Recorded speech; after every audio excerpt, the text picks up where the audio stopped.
नमस्कार। दिन भर की खबरों को लेकर मैं अलका सहारा हरियाणा के खास बुलेटिन में आप सभी का स्वागत करती हूं। तो चलिए खबरों को विस्तार से जानने से पहले नजर डाल लेते हैं हेडलाइंस पर। न्यूज हेडलाइंस के प्रायोजक हैं क्रॉस एंड क्लाइंब एकेडमी, जो पिछले 4 वर्षों से देश के प्रसिद्ध विश्वविद्यालयों में 12वीं के बाद प्रवेश दिलाने के लिए जिले की एकमात्र एकेडमी है।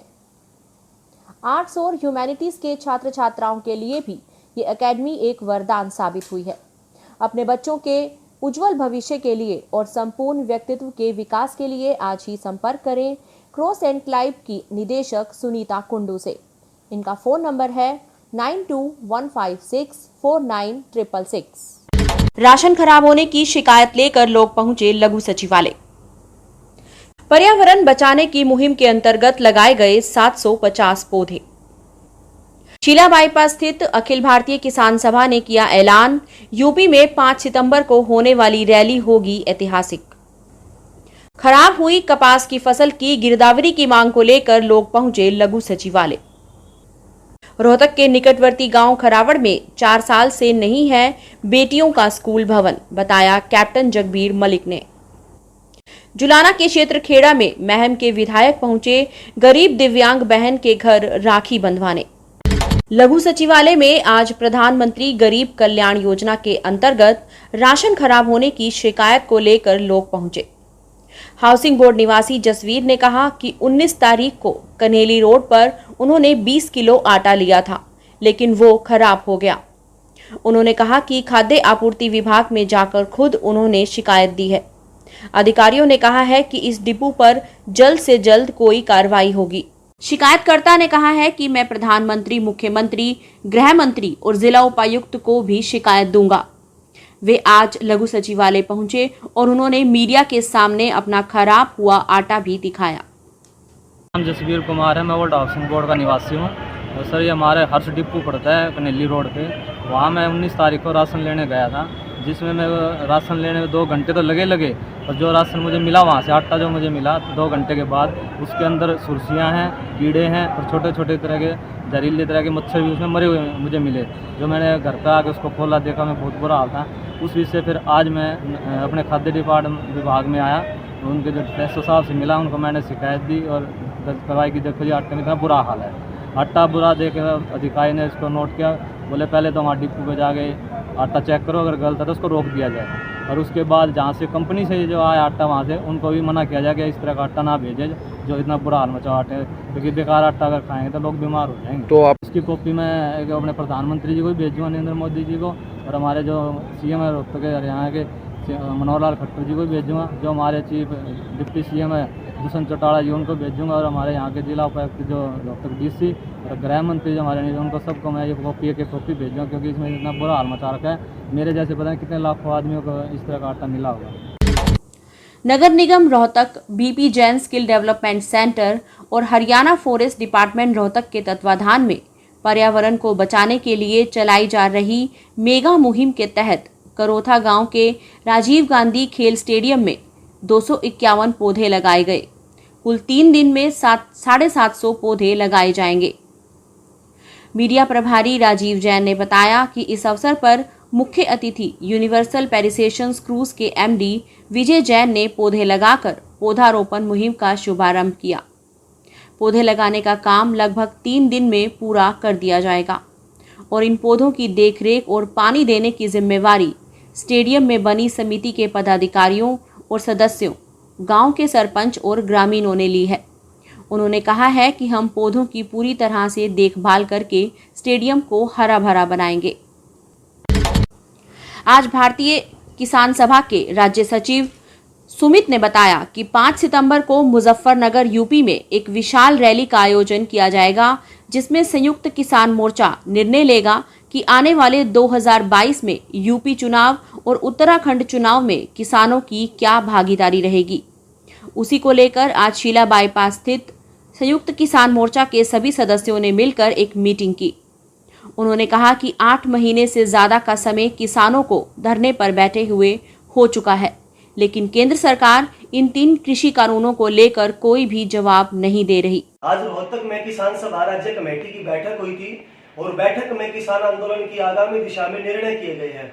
जैसा कि आप सभी को पता है, किसान आंदोलन को 8 महीने से ज्यादा समय हो चुका है। 600 से ज्यादा किसान शहीद हो चुके हैं।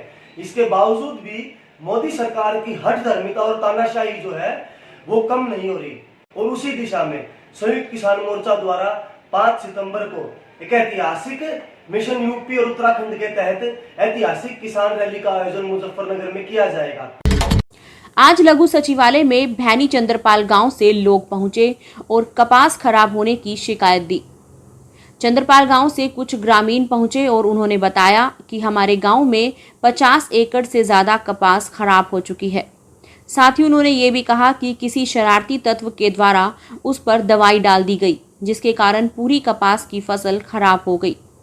इसी के चलते आज ग्रामीण उपायुक्त से मिलने के लिए पहुंचे और उन्होंने मांग की कि जल्द से जल्द कपास की खेती की गिरदावरी की जाए और उन्हें मुआवजा दिया जाए। चंद्रपाल से ये क्या मामला है जी, आज आप यहाँ पे डीसी ऑफिस? ये कपास के बारे में हमारी फसल खराब हो गई थी कपास की, उसके बारे में आए हम। किसी तीसरे थर्ड पर्सन ने कपास में दवाई लगा दी, घास पकड़ गई, उसके बारे में हमारे उसकी गिरदौरी हो जाए, जो हमारा चोर हो चोर मिल जाए हमारे। तो कितनी लगाई? कितनी फसल आपकी बर्बाद होगी? 50 एकड़ 70 एकड़ खराब हो गई, 70-80 एकड़ खराब हो गई। गांव खरावड़ में राजकीय कन्या वरिष्ठ माध्यमिक विद्यालय भवन 4 वर्ष पहले जर्जर होने के कारण नीलाम करके खुर्द-बुर्द कर दिया गया था और नया भवन शीघ्र बनाने का सरकार ने आश्वासन दिया था, लेकिन आज तक केवल आश्वासनों के अलावा गांव के लोगों और बेटियों को कुछ भी हासिल नहीं हुआ है। गांव की पंचायत ने कई बार मुख्यमंत्री, शिक्षा मंत्री, रोहतक सांसद अरविंद शर्मा, शिक्षा सचिव पूर्व मंत्री मनीष ग्रोवर और कलन और विधायक शकुंतला खटक, विपक्ष के नेता भूपेंद्र सिंह हुड्डा सहित अनेक नेताओं से मिलकर बेटियों का स्कूल भवन बनाने का शीघ्र निर्माण करने की मांग कर चुके हैं। जुलाना क्षेत्र के खेड़ा गांव में 2 साल पहले खेत में काम करते वक्त करंट लगने से हुई मौत के बाद एक गरीब दिव्यांग बहन को महम के विधायक बलराज कुंडू ने अपनी धर्म बहन माना था। उसे राखी के अवसर पर बहन के घर वो राखी बंधवाने पहुंचे तो पूरे ग्रामीण अचंभे में पड़ गए। भाई बहन के इस पवित्र त्योहार पर विधायक कुंडू ने कहा कि भाई बहन का रिश्ता सबसे पवित्र रिश्ता होता है और मैं सेशन के दौरान बीच में ही अपनी बहन का फर्ज निभाने के लिए इसके घर पहुंचा हूं और राखी बंधवा कर मुझे अच्छा लगा। 2 साल पहले इस बहन के पति की करंट लगने से खेत में मौत हो गई थी, जिसके बाद ये परिवार बेसहारा हो गया था।